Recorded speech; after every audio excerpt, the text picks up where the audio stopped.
Manipur gi Meeyam Asi Leingak na Ningthina Ngak Senbidre haiba Khanglabasu Tuminna leishinbagi Chatnabi ama lei haina Pambei na luchingba UNLF ki Department of HRD ki Assistant Secretary Thangjam Ningtamba Meitei na phongdorakli. World Human Rights Protection Organization Manipur State na sinduna Manipur Press Club ke Thangjing hoda pangthokiba United Nations Organization Day ki thoramda wafam asi phongdokladuna mangna makata na hai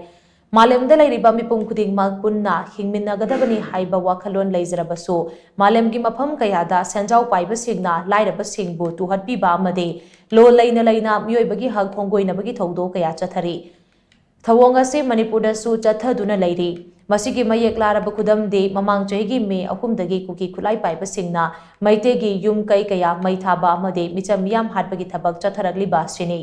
Thawong asi phongna human rights khonggoina bane kuki khulai paibasing asi su mioiba oibanina makhoi ge su right leifam thoi adubu right lei haiduna su tokhaiba administration taliba se kanada tangadabano haibado mayek sengna khangpham thoi Meitei micham da khut tharaga tokhaiba administration gi manglana se mangphau nagadaba natya haina su mahana makata na phongdokhi koi government lei government se Fajana Meeyam ki damak yakna function tawke abasiti mayam khang bile loinana Manipur Meeyam su government na aikoi bu fajana ngak bi shenbidre haiba khangna aikoi su pangai da leisinba uki ga Meitei ga landa ba oina mayok na ba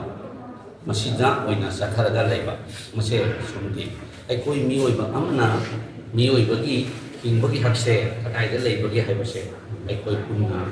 Kamina nama sami madubu mapam kudingi chalaga aikoi kakok kasil tawbudi kurung sabadu lei teman nama orang berkata nasi silima asida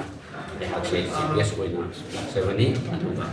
mayamna haina thamjani bo pong kase thamjani loina na aikoi